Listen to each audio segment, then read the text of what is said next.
नमस्कार. निसर्गराजा हवामान अंदाजामध्ये आपणा सर्वांचं हार्दिक स्वागत आहे. पुन्हा एकदा धोंडलगाव नगरीत पावसाला सुरुवात झालेली आहे. मध्यम स्वरूपाचा पाऊस हा सध्याच्या कंडिशनला धोंडलगाव नगरीत चालू झालेला आहे. आपण बघू शकता सध्याच्या कंडिशनला धोंडलगाव नगरीमध्ये पावसाला सुरुवात झालेली आहे. हा पाऊस पिकांना जीवदान देणारा आहे. गेल्या 15 दिवसांपासून सांगतोय की आपण 15 तारखेपर्यंत पावसाची कमतरता राहील. फक्त पिकांना जीवदान देणारा हा पाऊस असेल तर बघा, आपण सध्याच्या कंडिशनला ही मुळवणी पेंडवणी स्वरूपाचा पाऊस हा चालू आहे.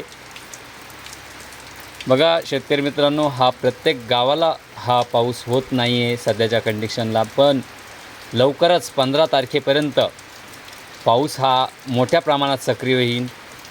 बंगालच्या उपसागराकडून एक कमी दाबाचं क्षेत्र महाराष्ट्राच्या दिशेने येत आहे, तर दुसरे केरळपासून तर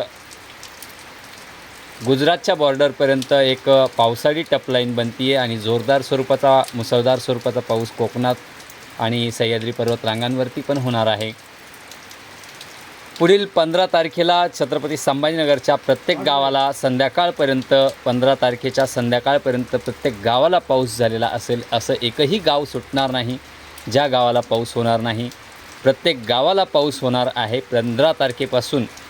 15 ऑगस्ट 2025 15 तारखेपासून तर 26, 27, 28 तारखेपर्यंत हा पाऊस असणार आहे.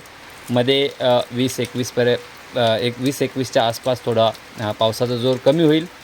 घाटमाथ्यांवर मात्र दररोज पाऊस असेल आणि इकडे वैजापूर, गंगापूर, पैठण या भागांनाही जोरदार स्वरूपाचा मध्यम स्वरूपाचा पाऊस असणार आहे. याचीही शेतकऱ्यांनी नोंद घ्यायची आहे. सध्याच्या कंडिशनला हा जो पाऊस चालू आहे 15 तारखेपर्यंत जीवदान देणारा पाऊस आहे, फार मोठा पाऊस नाही. याचीही शेतकऱ्यांनी नोंद घ्यायची आहे. खतांचे डोसेस देताना 14 तारखेला खतांचे डोसेस द्या. 15 तारखेपासून बिनधास्त पाऊस आहे याची शेतकऱ्यांनी नोंद घ्यायची आहे. खतांचे डोसेस 14 तारखेला द्या. तोपर्यंत जिथे जिथे चांगला पाऊस झाला त्यांनी खतांचे डोसेस दिले तरी चालेल. धन्यवाद.